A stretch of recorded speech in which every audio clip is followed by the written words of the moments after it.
क्या आप लोगों ने कभी सोचा है कि ये कैंसर जैसी भारी भरकम बहुत भयंकर बीमारी का ट्रीटमेंट आखिर होता कैसे है? आप लोगों ने देखा होगा कैंसर से लड़ने वाले जो पेशेंट होते हैं सर वो मौत से लड़ते हैं लगभग लगभग। लेकिन आजकल की जो टेक्नोलॉजी है उस टेक्नोलॉजी की हेल्प से उसकी मदद से हम लोग क्या कर सकते हैं, मौत को भी टक्कर दे सकते हैं।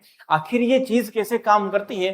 कीमोथेरेपी जो वर्ड होता है सर इसका मतलब क्या होता है? और आपने देखा होगा कि कैंसर के ट्रीटमेंट के बाद, कीमोथेरेपी के बाद बहुत सारे लोगों के बाल ऑटोमेटिकली झड़ने लग जाते हैं, स्वेटिंग की प्रॉब्लम बढ़ जाती है, चक्कर आने लग जाते हैं। इन सभी सवालों के जवाब आपको मिलने वाले हैं आज के इस वीडियो में, तो इस वीडियो को अंत तक जरूर देखें। वीडियो अगर पसंद आए तो शेयर कीजिएगा, चैनल को सब्सक्राइब कीजिएगा। शुरू करते हैं। आप लोग जब भी मूवी देखने जाते हैं तो सर कुछ दिखे या ना दिखे, सबसे पहले आपको मुकेश भैया और यहाँ पर आपको जो टार वाले अंकल दिखते ही हैं। इतना गाढ़ा टार आपको बहुत बीमार कर सकता है, हाँ या ना? तो जो कैंसर बीमारी होती है उसके इलाज को समझने से पहले हम ये समझेंगे कि सर कैंसर आखिर होता क्या है। तो आप मेरी बात ध्यान से समझें। एक्चुअल में क्या होता है, हमारे शरीर बना हुआ है छोटी छोटी बहुत सारी कोशिकाओं से। इन्हीं कोशिकाओं में क्या होता है सर, गुणनफल होने लग जाता है, इन्हीं कोशिकाओं में विभाजन होता है, इन्हीं सेल्स के अंदर डिवीजन होता जाता है, ताकि ये सेल्स क्या करें सर, हमारे शरीर को रिपेयर कर सके। मान लीजिए मेरे हाथ पे अगर कुछ कट लग जाता है तो मेरे हाथ की 500 सेल डैमेज हो जाएंगी और मेरे बॉडी क्या करेगी, मेरा बॉडी का अब ये काम होगा कि सर वो नई 500 सेल बनाएंगी। तो 500 जो डैमेज हो गई हैं उन्हीं की जगह 500 नई सेल बन जाएगी। तो यहां पर हम लोग क्या बोलेंगे कि चलो मेरा घाव भर गया है और मेरा शरीर जो है वो स्वस्थ हो चुका है। लेकिन कभी कभी क्या हो जाता है, गड़बड़ हो जाती है। गड़बड़ कैसे? देखो सर, एक सेल होगी, दो सेल हो जाएंगी, दो सेल से बढ़िया एक टिश्यू बन जाता है।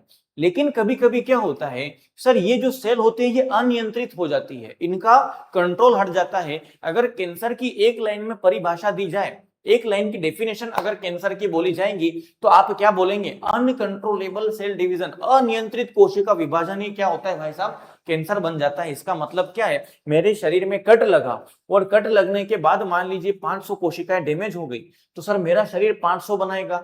अरे नहीं रुक रहा है, 500 के बाद 800 बना ली, अरे फिर भी नहीं रुक रहा है, 1000 कोशिका सेल्स बनाई, 5000 बनाई, 10,000 बनाई, 50,000 सेल बनाई। तो भाई साहब इतने समझदार तो आप भी हैं। अगर आपके पास एक चेयर है, उस एक चेयर पे आप एक आदमी बैठाओगे कंफर्टेबल बैठेगा, दो आदमी बैठाओगे दिक्कत में बैठेंगे, पांच आदमी बैठाओगे ठीक ठाक बैठ जाएंगे, चलो ठीक है कैसे भी मैनेज हो जाएगा। आप 1000 आदमी बैठाओगे तो क्या होगा? तो सर जो नीचे वाला आदमी है उसका क्या हो जाएगा, उसका चूर्ण बन जाएगा। और यही केस होता है सर, जब एक कोशिका की जगह पर, जब 500 कोशिकाओं की जगह पर 50,000 कोशिकाएं, 50,000 सेल्स बन जाती हैं, तो जो सेल्स होती है वो क्या हो जाती हैं, वो रप्चर होने लग जाती हैं सर। वो इस तरह से क्या हो जाती है, फट जाती है। और क्या होता है, आसपास की सेल का काम क्या है, आसपास की सेल का काम है इनको रिपेयर करना।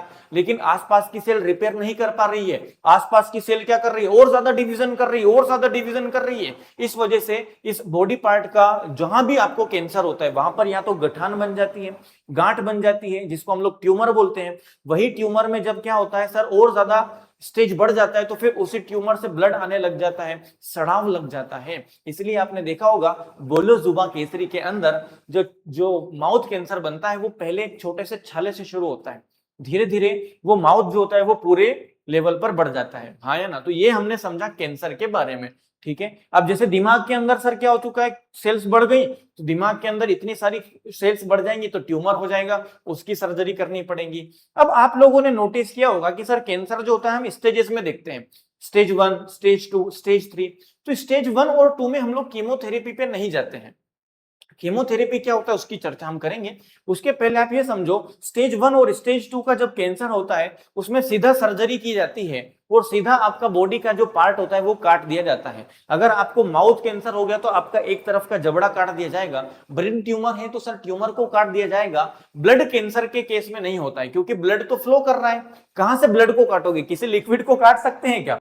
बिल्कुल भी नहीं काट सकते हैं। तो सर कीमोथेरेपी क्या होती है?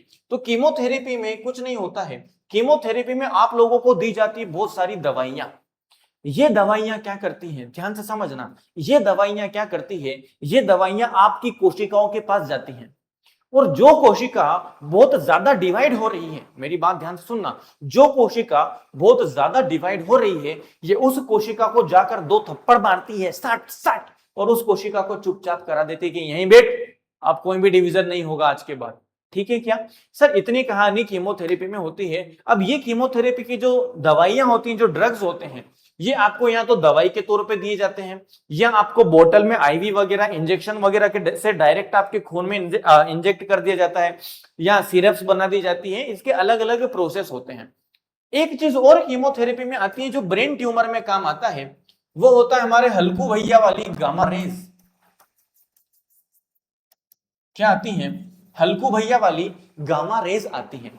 इन्हीं गामा रेज के कारण क्या होता है समझेंगे सर। ये जो गामा रेज होती हैं, इनकी फ्रीक्वेंसी सबसे ज्यादा होती है। मेरी बात समझना, जैसे पेन को मैं एक बार मार रहा हूं, इसकी फ्रीक्वेंसी 1 है, 10 बार मार रहा हूं, इसकी फ्रीक्वेंसी 10 है। सर अगर मैं इस पेन को 1 सेकंड में 50,000 बार मेरे हाथ पे मारूंगा तो ये आर पार निकल जाएगा। इसका मतलब क्या है? मैं फ्रीक्वेंसी बढ़ाऊंगा, आवृत्ति बढ़ाऊंगा तो इसकी भेदन क्षमता, पेनिट्रेटिंग पावर बढ़ जाएंगी। हाँ या ना? तो सर हमारे जब ब्रेन कैंसर होता है तो हमको एक स्पेशल मशीन में बिठा दिया जाता है। उस मशीन के अंदर हमारे शरीर में गामा रेस की बौछार की जाती है और इस गामा रेस की बौछार से, अब ऐसा नहीं कि सर बौछार करके पूरे दिमाग को ही खत्म कर दिया, हर कोशिका को मार देंगे, नहीं। इसको पर्टिकुलर उसी सेल्स पे टारगेट किया जाता है जो बहुत ज्यादा डिवाइड हो रही है। अब सर गड़बड़ क्या होती है कि ये दवाइयां हैं, ये गामा रेज हैं, इनको क्या होता है, इनको विभेदन करना, इनको ना डिफरेंशिएट करना नहीं आता है। जैसे फॉर एग्जांपल मान लीजिए मेरे बालों की सेल है, तो हमारे बाल और हमारे नाखून बहुत जल्दी जल्दी बढ़ते हैं। आपने देखा होगा, आज कटवाएंगे सर महीने भर में तुरंत बढ़ जाएंगे। अगर इतना ही कोई हाथ पैर कटवा लोगे तो तुरंत बढ़ेगा क्या? नहीं बढ़ेगा। तो ये क्या करती हैं सर, जो कैंसर की सेल है वो भी बहुत ज्यादा डिवाइड कर रही हैं, जो बालों की सेल है, जो हमारे शरीर के काम की सेल है, वो भी क्या कर रही है, ज्यादा डिवाइड कर रही है। इस वजह से जो कीमोथेरेपी की जो दवाइयां होती हैं, जो ड्रग्स होते हैं, ये क्या करते हैं, ये डिफ्रेंशिएट नहीं कर पाते हैं और ये कैंसर की सेल को तो खत्म करते ही हैं, साथ साथ ही हमारी ज्यादा बढ़ने वाली सेल्स को भी डैमेज कर देते हैं।